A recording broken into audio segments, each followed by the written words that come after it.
할렐루야.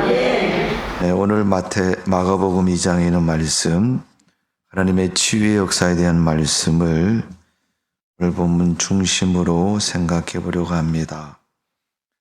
오늘 마가복음 2장에 있는 말씀, 이 사건은 마가복음에만 기록되어 있는 말씀이 아닙니다. 마태복음 9장에도 누가복음 5장에도 기록되어 있습니다.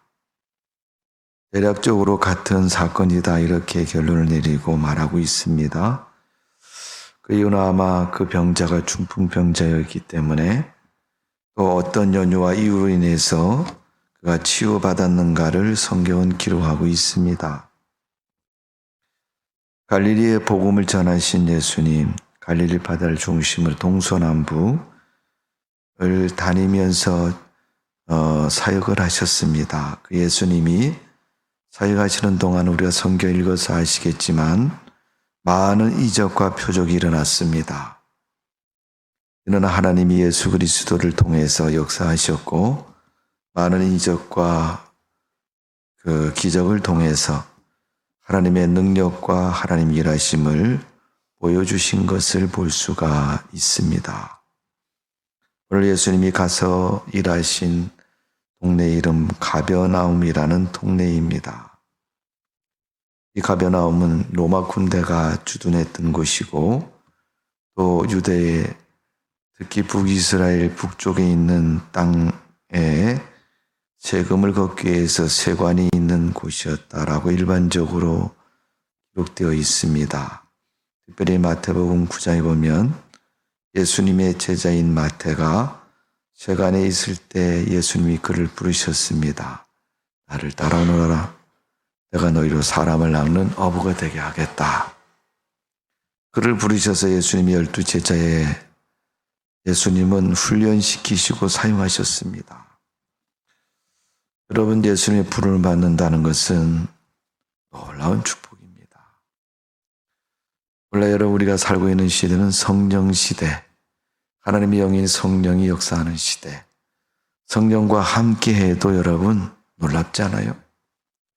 예수님은 12제자를 부르셔서 당신의 큰 사명을 맡기셨고 그 일을 감당케 하셨습니다. 하나님은 세상을 위해서 아브라함이라는 사람을 부르셨어요. 창세기 12장에 보면 여호와 하나님 아브라함을 부르셨다.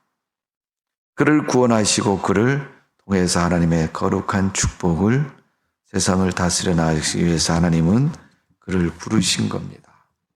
그리고 그를 통해서 그 일을 하신 것을 볼 수 있습니다.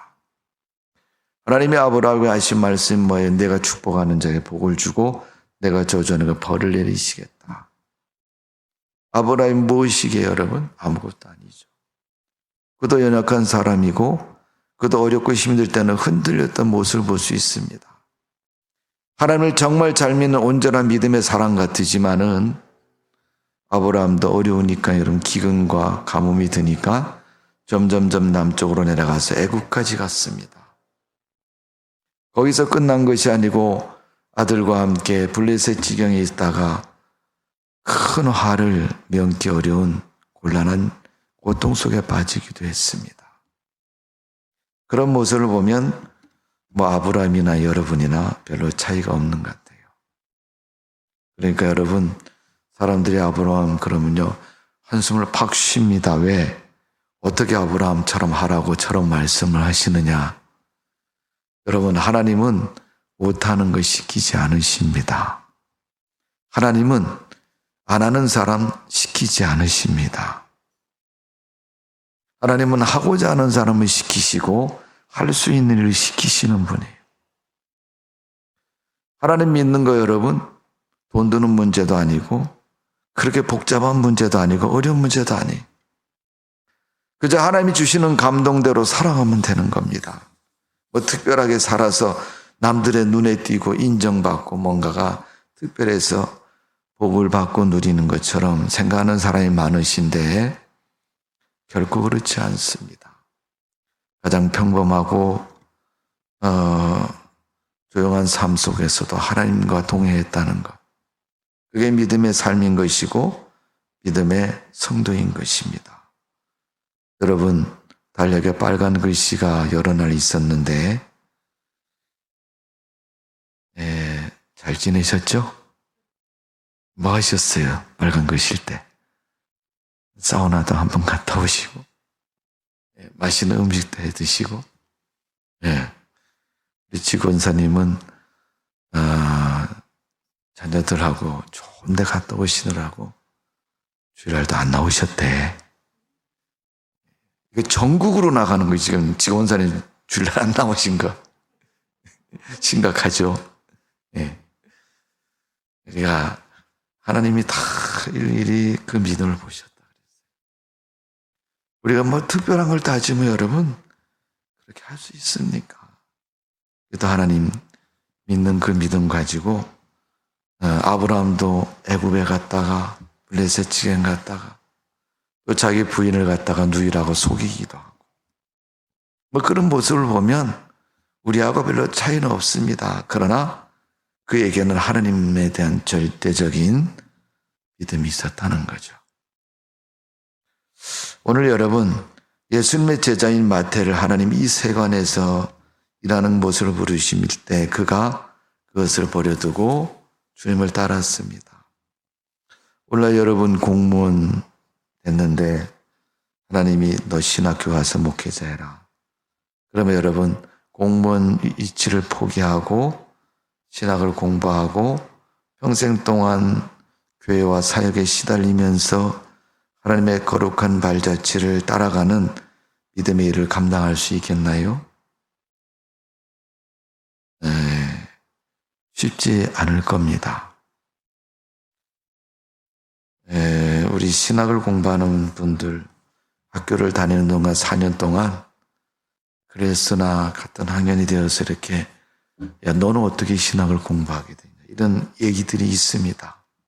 그런 얘기를 보면 하던 일도 잘려지고 또 여러 가지 계획했던 거 모든 것도 다 막혀서 할 수 없어서 신학을 공부하는 것이 하나님의 뜻인가 보다 그러면서 신학을 공부하는 사람들이 꽤 많습니다. 여러분 우리가 세상 것을 할 수 없기 때문에 그제서야 하나님 내가 이제 하나님의 일을 하겠습니다. 그렇게 고백하는 건 그렇게 좋아 보이는 모습은 아닌 것 같아요. 그러나 우리가 그때라도 하나님 일을 하게 됐다는 사실은 참으로 복된 것입니다. 마태를 따지면 여러분 공무원이나 마찬가지죠. 세금 공무원이죠. 그럼 그가 그 자리를 내려놓는 것 특히 예수님 당시나 그 유대의 이스라엘의 세리는 수입이 굉장히 좋습니다. 로마로부터 한 구역을 편성을 받으면 그 로마 정부에 원하는 세금을 걷어주고 나머지는 다 자기가 가질 수도 있는 거예요. 그래서 삭개오가 예수를 만났을 때 고백한 고백이 내가 불의한 방법으로 누구의 것을 토색했으면 4배로 갚겠다 그랬어요. 그리고 자기 재산을 팔아서 가난한 사람에게 주겠다고 그렇게 말했습니다. 여러분 그렇게 말할 수 있는 이유는 여러 가지가 있지만 물론 삶이 넉넉해서 그렇게 할 수도 있지만 사람들은 참 마음이 묘하더라고요. 길을 가다가 돈을 주웠어요. 5만 원짜리 2장이 떨어져 있습니다. 얼마예요? 10만 원. 생각지도 않다가 돈을 주웠습니다. 야 오늘 내가 공돈이 생겼다. 사람이 그러면서 이제 친한 친구에게 야 오늘 나 돈 주웠어. 얼마 주웠는데 나 10만 원 주웠어. 너 뭐 먹고 싶은 거 없냐? 사줄게. 조금 염려스러운 건 10만 원 넘는 거 사달라고 하면 어떻게 하나 걱정스럽습니다만은 어쨌든 생각지 않고 원치 않던 일이 생기면요 거기에 대해서 어떻게 해요? 소비성이 발동을 하잖아요. 여러분 나라에서 25만 원 코로나 때문에 지원금을 우리 국민들이 배당을 받았는데 그 지원금 속에 보면 사람들이 그런 생각이 좀 많이 있는 것 같아요. 제가 보니까. 그런 명절을 앞두고 여러분 꼭 명절 때문에 쓰는 분들이 많이 있지만 그 가운데서 그 돈에 대한 소비에 대한 생각이 어쩌면 내가 돈이 25만 원 생겼으니까 한번 써봐도 되겠다라는 생각을 갖게 되는 것을 볼 수가 있습니다. 그처럼 여러분 세리라는 직업을 가진 사람은 그만큼 금전적인 면에서 아닌 사람보다 좀 더 소비에 대한 생각이 큰 것을 볼 수 있습니다. 그런 삭개오가 많은 사람들 앞에 예수님 앞에 고백을 하는 거죠. 네 배로 갚겠다. 그러니 여러분 내가 그동안 뜯어먹은 것이 많아서 돌려주겠다라는 개념보다는 그가 자기 삶을 회개하는 돌이키는 그런 믿음의 의미가 훨씬 더 큰 겁니다. 오늘 여러분 예수님께서 가버나움이라는 동네에 들어가실 때 성경에 보면 이 가버나움이라는 마을에 예수님의 이적이 참 많이 있습니다. 마태복음 8장에 보면 백부장 종이 중풍병이 들었는데 고치는 그 동네가 바로 가버나움이었고요. 베드로의 장모가 치유된 곳도 가버나움이라는 동네에서 일어났고요. 또 요한복음 4장에 왕의 신하를 치유한 곳이고 고라신 귀신에 물리치는 사건도 이 가버나움에서 일어난 사건입니다. 물론 오늘 본문에 있는 말씀도 마태복음 9장이나 누가복음 5장에도 기록된 사건입니다. 이러한 사건들을 통해서 보면 예수님이 일으키는 이적을 통해서 하나님의 영광을 드러내고 하나님의 거룩한 역사가 이 동네에 일어났다는 것은 대단히 중요한 의미가 있습니다. 여러분, 우리가 다니는 예일교회 가버나움처럼 하나님의 역사가 많이 일어나는 그런 믿음의 교회가 분명 곧 될 줄로 믿습니다. 기도할 때마다 예배 드릴 때마다 하나님의 놀라운 역사가 이 성전에서 일어나는 줄로 믿습니다. 자, 오늘 1절을 봅니다. 수일 후에 예수께서 다시 가버나움에 들어가시니 다시 수일 후에 다시 가버나움에 들어가셨다. 그러니까 여러 날 지나고 다시 들어가셨다는 그 전에도 한번 예수님이 가셨다 이런 얘기죠. 여러분 예수님의 행적은요 마태, 마가, 누가, 요한복음, 사복음서 네 가지 복음서에 기록이 되어 있습니다. 순서가 획일적으로 같은 부분도 있지만 그렇지 않은 부분도 있습니다. 그러니까 이 가버나움에 예수님이 사역하러 가신 것이 자주 있었던 일이고 여러 번 있었던 일이고 오늘 본문에서도 다시 방문했던 기록을 볼 때 아마도 예수님이 이 지역을 사역하실 때는 열매가 많이 있었지 않겠느냐라는 생각을 해봅니다. 여러분 전도하러 가서 전도지 주보 이렇게 주나 안무계시 아주머니 교회 나오세요. 우리 교회 예일교회입니다. 아 그러세요? 네. 저도 이제 이 축구 전도 방문 전도를 해봐서 합니다만은 우연치 않게 가서 교회 다니세요. 예수님 이렇게 전해주면요. 아이 들어오세요. 차 한잔하고 가세요. 그런 사람들 가끔 있습니다. 그 사람은 교회 나가는 사람이 안 나간 사람이에요. 대부분 교회 나가는 사람. 근데 그런 사람들 중에서 이단들이 가끔 있습니다. 그런 집에 잘못 들어가면요. 그날 전도 망치는 거예요. 그 사람이 귀신같이 물고 들어가지고요. 안 놔주고 보내주질 않아요. 딴 데 가서 전도해야 되는데 붙잡고 누르지 못하겠어요. 전도를 방해했고 요새 이제 방해했고. 네. 그런 사람들을 가끔 만나는데 여러분 나한테 잘 대해준 사람 또 만나고 싶죠. 줬는데 예수 믿으세요 아주머니 교회 나오세요 이렇게 했는데요. 욕을 막 합니다. 아이 재수 없어요. 소음 탁 부려요. 그런 집에 또 가고 싶어요? 안 가고 싶죠. 네. 지난 토요일 날 우리 여전도회에서 주보를 가지고 전도한다 그랬는데 어떤 사람이 나한테 전화를 했어요. 아니 교회에다가 교회 주보를 넣으면 어떻게 했냐고 저한테 항의를 하더라고요. 전화 걸어가지고. 그러니까 전화 받으면서도 이상하게 느꼈지만은 나중에 확인을 해봤는데 무슨 글씨가 찍혔냐면 발신 제한 번호 이렇게 찍혀 있더라고요. 자기는 무슨 이유 때문에 자기 전화번호 알려주지 않는 그러한 서비스를 사용하면서 상대방한테 아주 호되게 된소리를 해대는 그런 사람. 제가 목사님이니까 물어볼 걸 잘못했어요. 그랬더니 그건 대답도 안 해주고 그냥 무조건 자기 말만 하더라고요. 그 사람 다음에 또 전화할 것 같아요. 한번 만나자고 한번 해보려고 그럽니다. 예. 예수님도 가버나움에 가서 어떻게 해요? 예. 고구마 전도왕이라는 여러분 책도 있고 그 테이프도 그분이 전도 테이프도 있는데 그분이 지금 목사님이 되셨습니다. 김기동 그때는 집사였죠. 테이프 내고 전도 훈련 받을 때.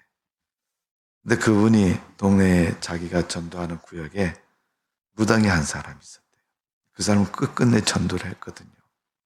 했는데 첫날 가서 되게 호되게 당한 거예요.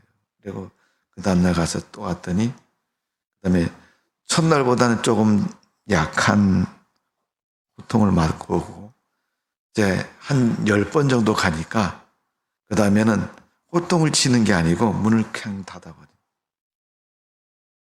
계속 몇 개월 갔더니 나중에는 그 사람이 교회가 어디 있냐고 물어보더래요. 결국 그 사람이 예수 믿게 됐다.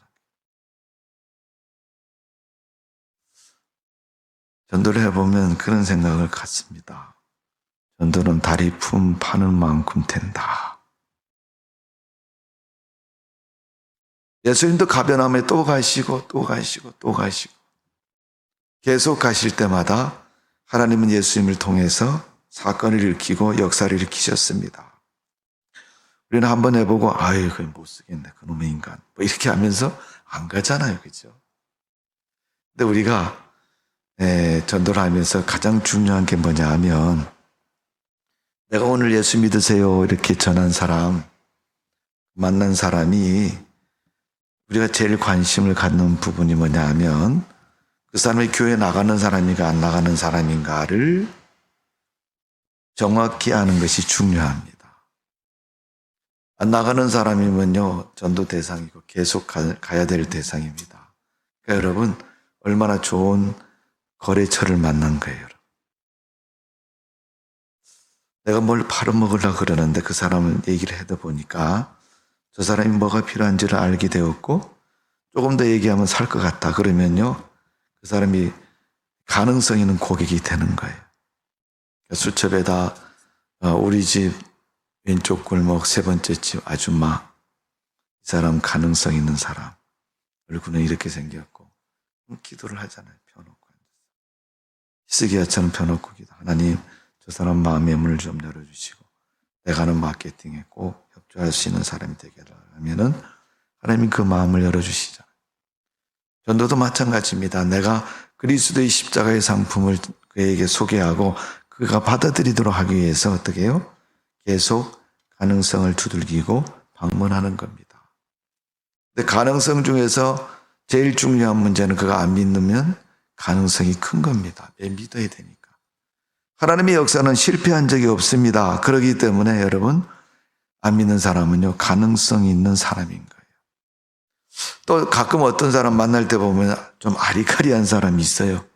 이것도 아니고 저것도 아니고 어떻게 얘기를 하다 보니까 이 양반 교회 나간 사람 같은데 어느 교회나 그런 말도 안 해줘요.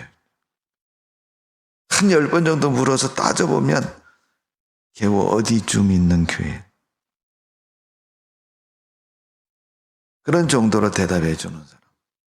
여러분 기존에 교회 나가는 사람은 전도 대상이 아니잖아요. 고객이 아는 거죠. 가버나움에 아마도 불신자가 많았을 것이고 이방인 지역이기 때문에 여러분, 예수님은 사역할 때마다 그 죽어가는 영혼을 바라보시면서 가슴에 타서 계속 방문하셨을 겁니다. 내가 내일도 한 번 더 와야 되겠구나. 그 다음 날도 한 번 더 와야 되겠구나. 텀을 두고 싶으면 다음 주에 한 번 더 와야 되겠구나. 이렇게 믿음의 목표를 가지고 방문하신 곳이 가버나움이었습니다. 그랬더니 예수님이 첫 번째 방문이 아니고 아마도 전에 방문하셨고 그 전에도 방문하셔서 많은 역사가 있었기에 오늘 본문에 보면 2절에 보면 많은 사람들이 모여 문 앞에까지 들어설 자리가 없게 되었는데, 그렇게 된 데는 1절에 보시면 돼요. 집에 계시다는 소문을, 가버나움에 어떤 집에 들어가셨더니 예수님이 거기 오셨다는 소문을 듣고 사람들이 구름대처럼 몰려든 거예요. 처음 방문이 아니란 얘기고 예수님이 전에 방문하셔서 무슨 역사가 있었다는 것을 암시해 주고 있는 겁니다. 그래서 많은 사람들이 예수님을 만나려고 그 자리에 모였는데 거기에서 중풍병자가 치료를 받습니다. 중풍병은 여러분 손발이 뒤틀리고 정상적인 모습 아니잖아요. 여러분.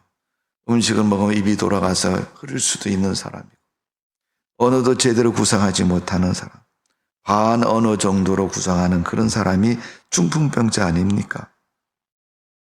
제대로 자기 발로 걷지도 못하고 말하지도 못하는 사람. 그 사람을 어떻게 해요? 네 사람이 들것에 메고 와서 예수님께 데려왔다는 거예요. 와서 보니까 예수님 앞에 이 사람 도저히 갔다가 놓을 수가 없는 거예요. 여러분, 하나만 하고 관심이 별로 없는 거는 야 비켜 그러면 길을 열어주지만 내 차례를 기다리고 있고 여러분 양보할 수 없는 지경과 형편과 처지와 사건 속에 있으면 여러분 누가 그 자리를 비켜주겠습니까? 지금 예수님 앞에서 조금이라도 예수님의 만져주심이나 말씀해 주심이나 예수님의 모든 그런 것들에 대한 것을 접하고 싶은 사람들이 수없이 와서 있는데 누가 그 길을 열어주겠어요? 안 열어줄 거 아닙니까?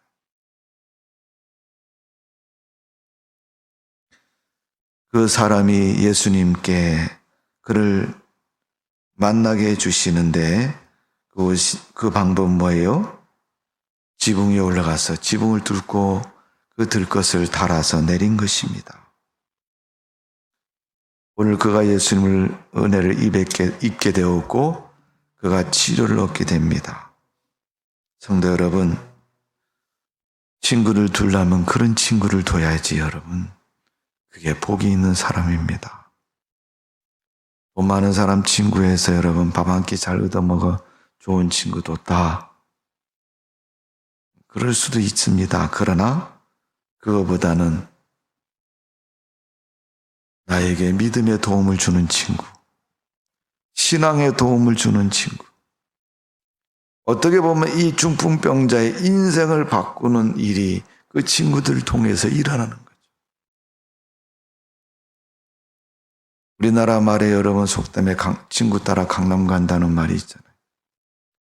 요새는 강남 가면 안 됩니다. 타락을 너무 해서 같이 벼락 맞을 수 있다는 거예요.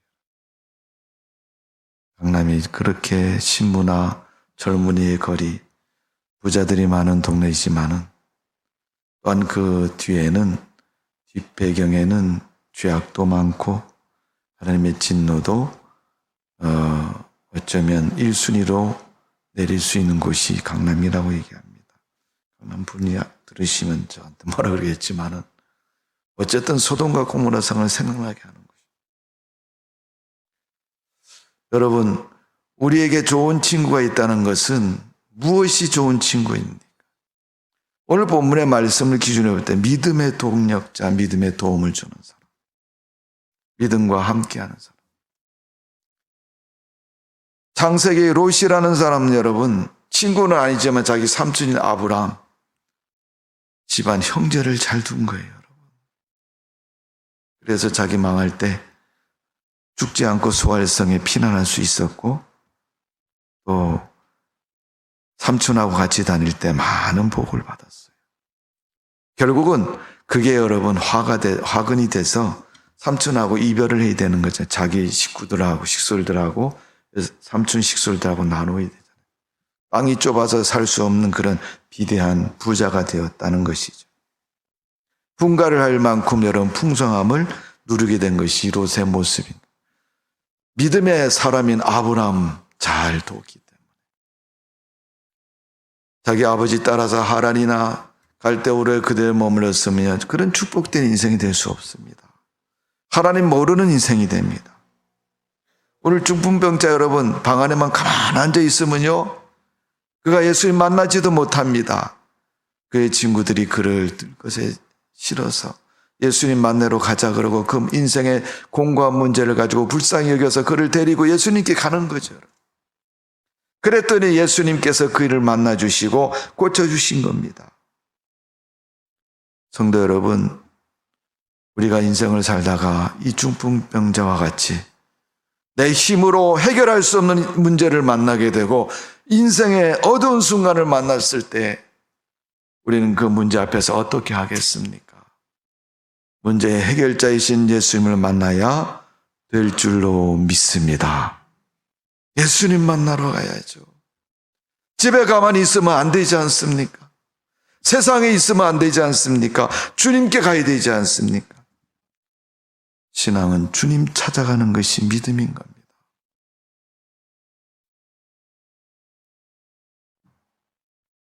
여러분 사람도 그렇잖아요. 뭐 좋은 거 가지고 있는데 야 와라 내가 줄게.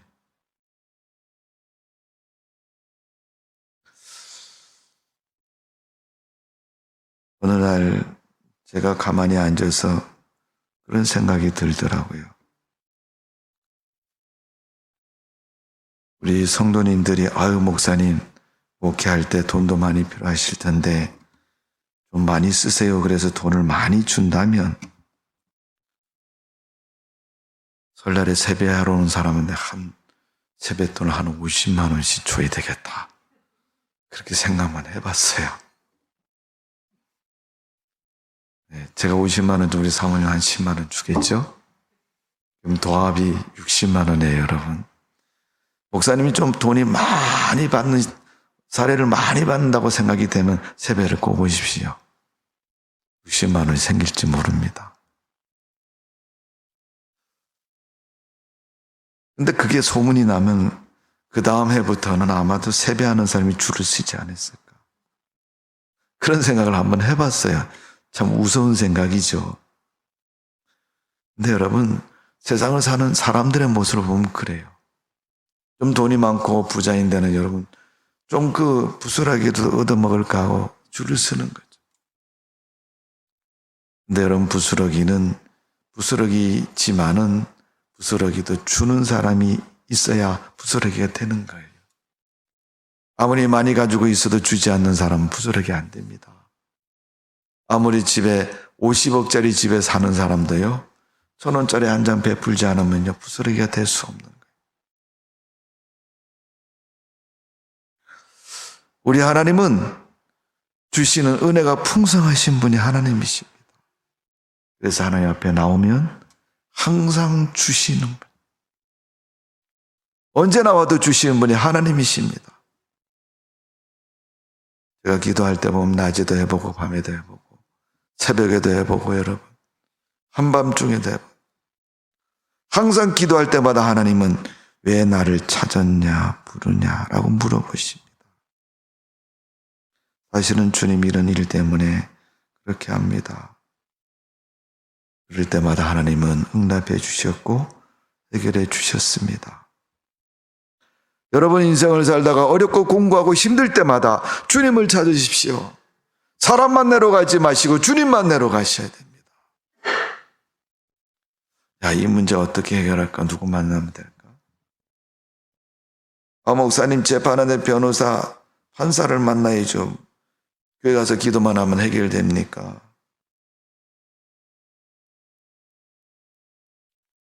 여러분 변호사도요, 돈이 없어서 변호할 사람을 사지 못하면 국선 변호사라는 게 있어요. 여러분. 재판의 형식을 갖추기 위해서 나라에서 배정하는 알선해주는 변호사가 있잖아요. 무료로, 실비로. 꼭 변호에서 이길 수 있도록 아시는 하나님이 소개하는 변호사를 만나면 이기는 거예요. 믿음으로 주님께 구하면 하나님이 재판할 때 하나님이 선정한 변호사를 붙여 주실 줄로 믿습니다. 그것처럼 주님 만나고 주님 찾아야 문제 해결이 시작이 되고 해결될 수가 있는 거 아닙니까? 여러분, 네 사람이 들 것을 들고 와서 예수님을 만나려고도 왔는데 만날 수 없으니까 야, 이거 어떻게 머리 맞대고 생각해 보니까 야, 지붕에 올라가서 뚫자. 그래갖고 뚫은 겁니다. 그리고 다뤄냈습니다. 그래서 주님 만나게 된 겁니다. 한 사람보다 네 사람이 훨씬 나은 게 잠언서에 말씀한 것처럼 그런 모사가 되니까 여러분 훨씬 나은 거예요. 혼자서 끙끙거리고 해결하는 것보다는 합심기도, 중보기도, 열심히는 기도가 여러분 훨씬 더 능력이 있는 기도입니다.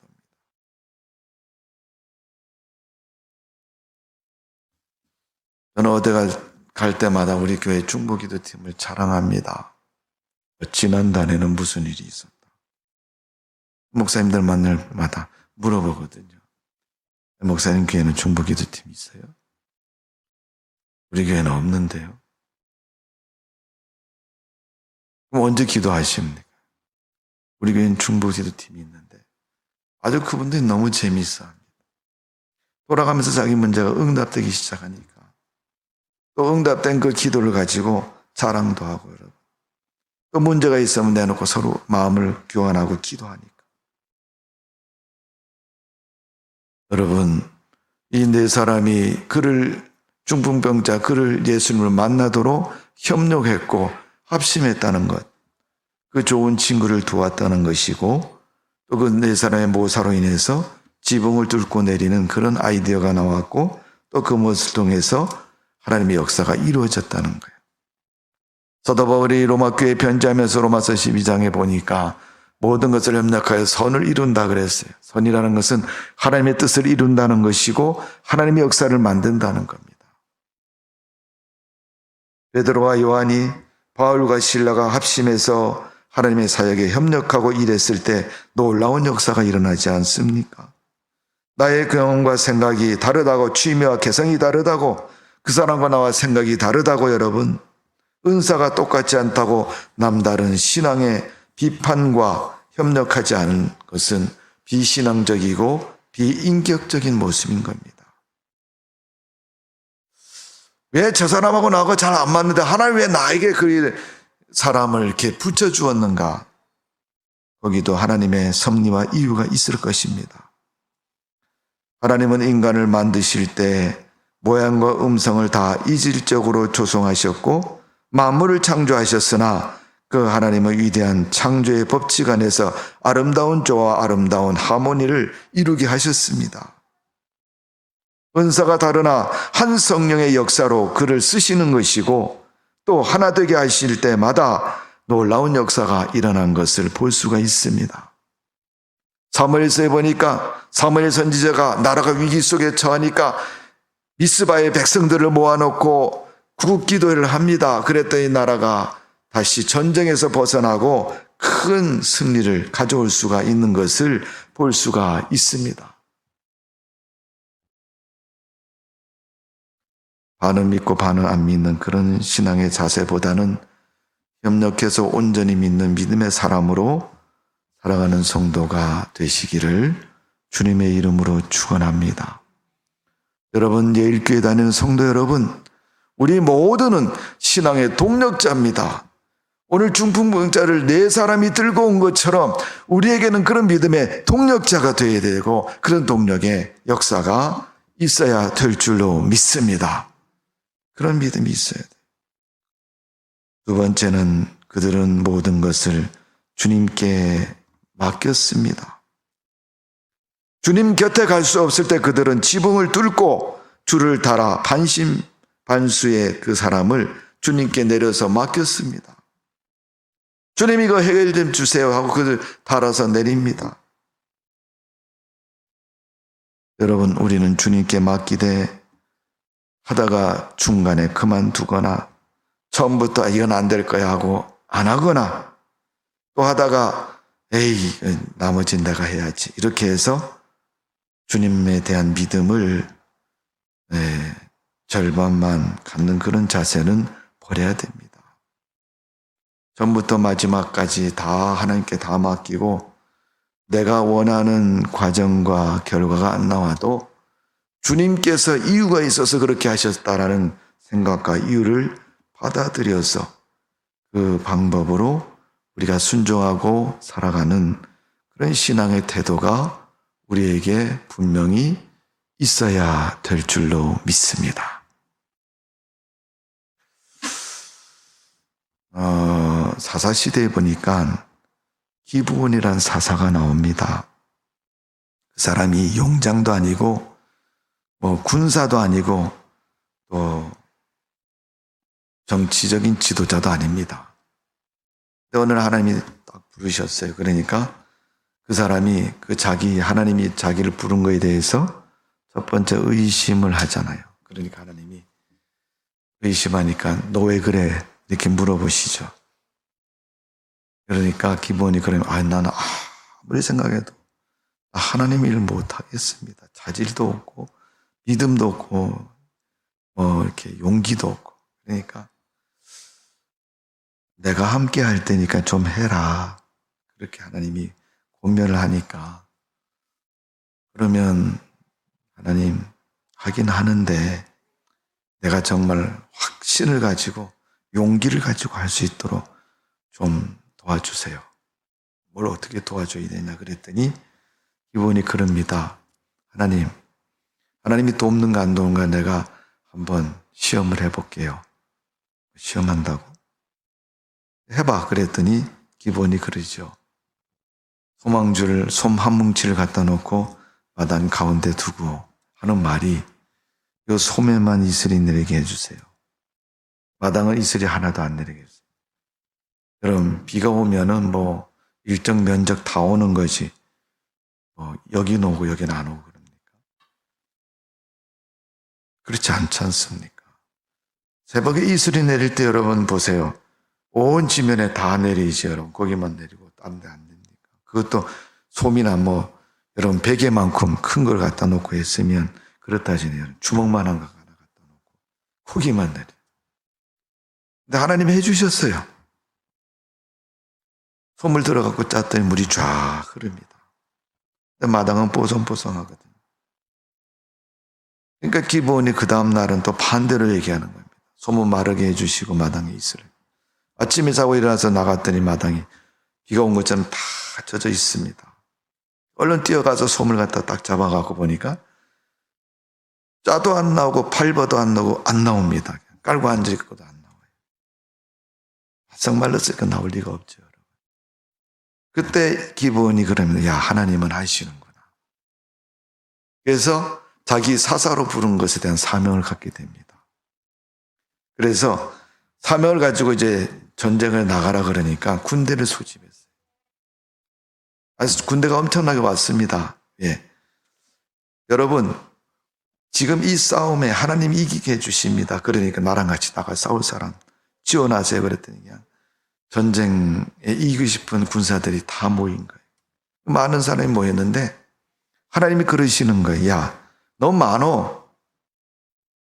아니 어째 많대요. 지금 내가 보니까 우리 군사 숫자하고 적군하고 비교해 보니까 우리는 그분의 3분의 1도 안 되는데 지금 다 나가 싸워도 이기기는커녕 비기기도 어려운데 어떻게 많다고 그러십니까? 그래서 하나님 많다고 그러시면서 그 사람들 데리고 가서 물을 먹이라고 얘기하잖아요.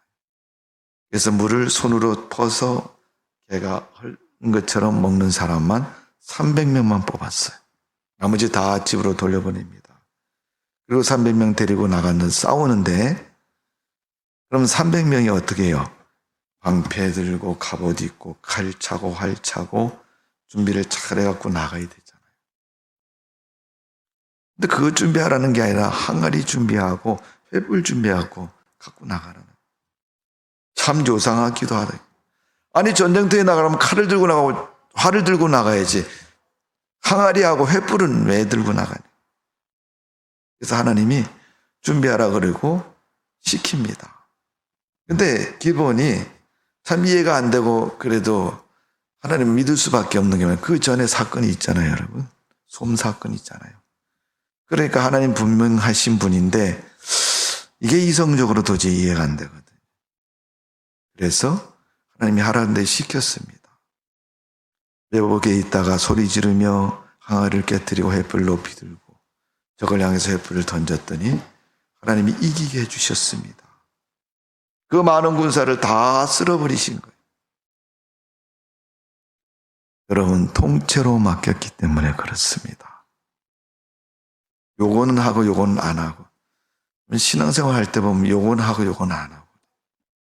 신앙은 선택이 아니고 다 하는 게 신앙이에요.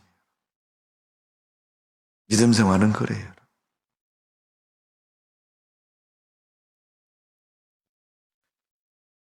오늘 여러분, 우리가 일부만 맡기는 게 아니고 통째로 맡기는.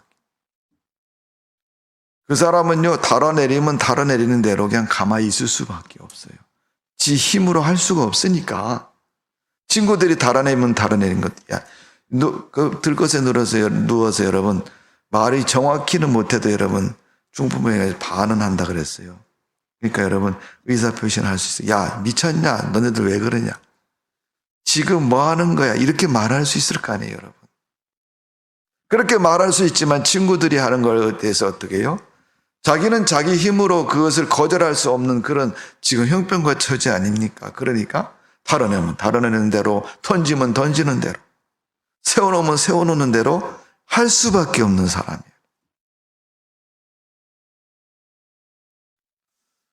여러분, 우리가 성경에 보면 성령에 감동된 사람, 하나님의 영에 임한 사람, 성령 충만한 사람, 이런 이야기가 나와요, 여러분. 여러분, 그게 무슨 말인지 아세요? 성령이 하는 대로 움직이는 사람입니다. 쉽게 예배하면 로봇처럼 조정하는 대로 움직이는 사람. 하나님의 영이 움직이는 것마다 그렇게 하는 사람이 성령에 감동된 사람. 우리는 아멘, 할렐루야, 맞아. 이렇게 얘기하지만 실질적으로 세상을 살아가는 모습을 보면 내 이성과 삶의 주관이라는 방법, 걸름망에 한번 하나님의 감동을 싹 걸러서 걸리는 것만 해요. 빠져나가는 건 할 수 없고 걸리는 것만. 내가 할 수 있는 것만. 내가 해야 되겠다고 생각하는 것만. 내가 이해되는 것만. 내가 이렇게 따져봐서 해야 되겠다고 판단이 되는 것만 할 때가 많이 있습니다. 오늘 여러분, 신앙생활은 하나님의 말씀에, 하나님의 명령에, 하나님의 계획에 통째로 우리를 맡기는 거예요.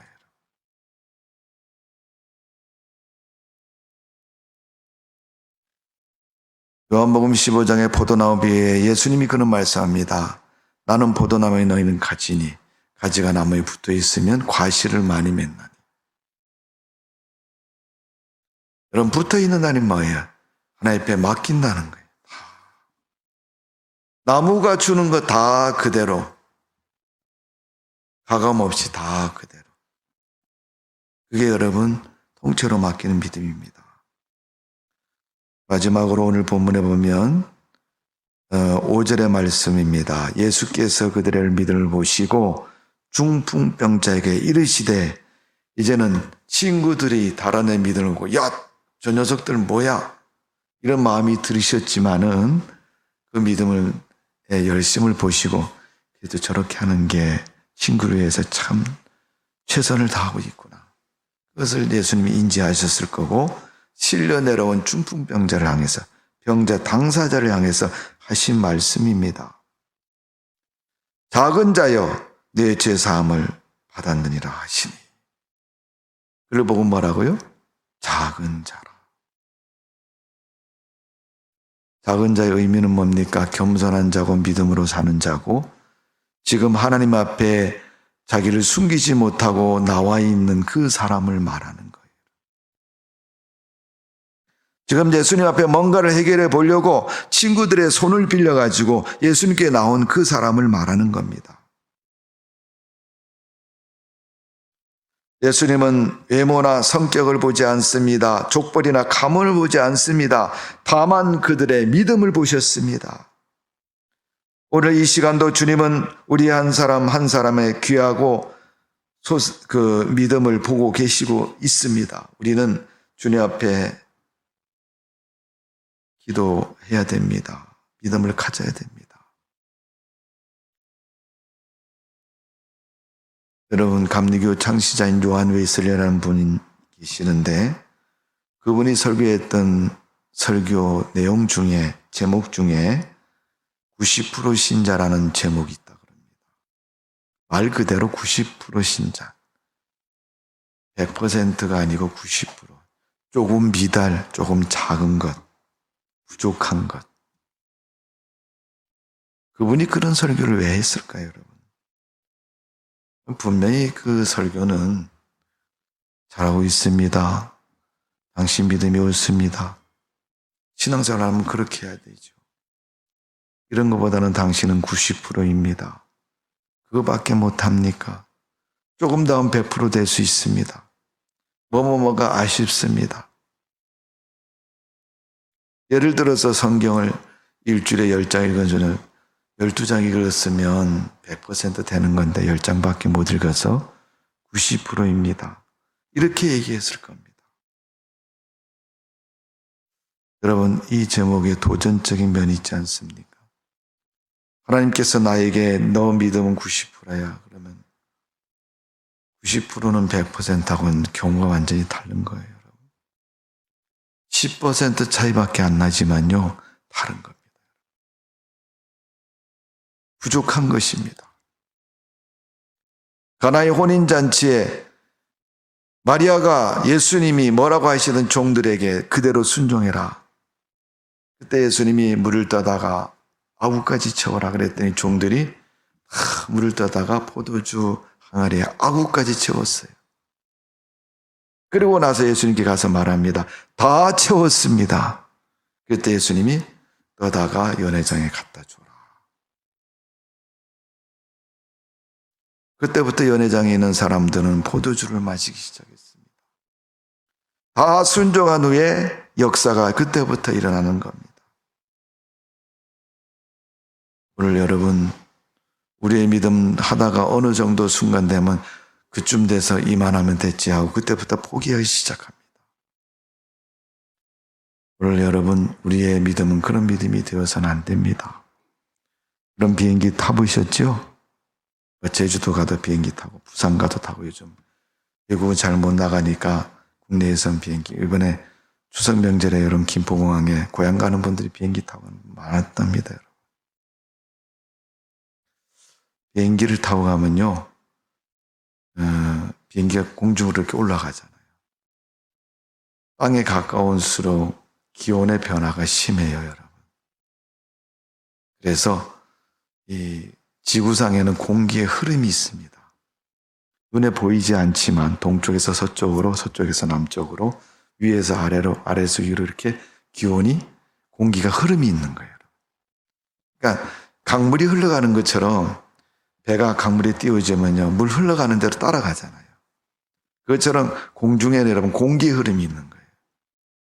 그 흐름 지나고 나면요, 흐름이 없어집니다. 거의 무중력이나 공기 흐름이 없는 그런 궤도에 올라가는 겁니다.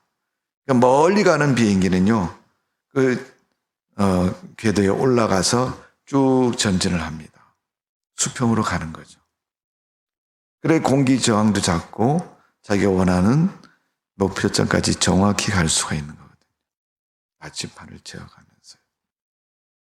근데 그 궤도를 올라가기까지는 공기의 흐름이 있기 때문에요. 비행기도요. 그 크다는 비행기가 휘청휘청한 거예요.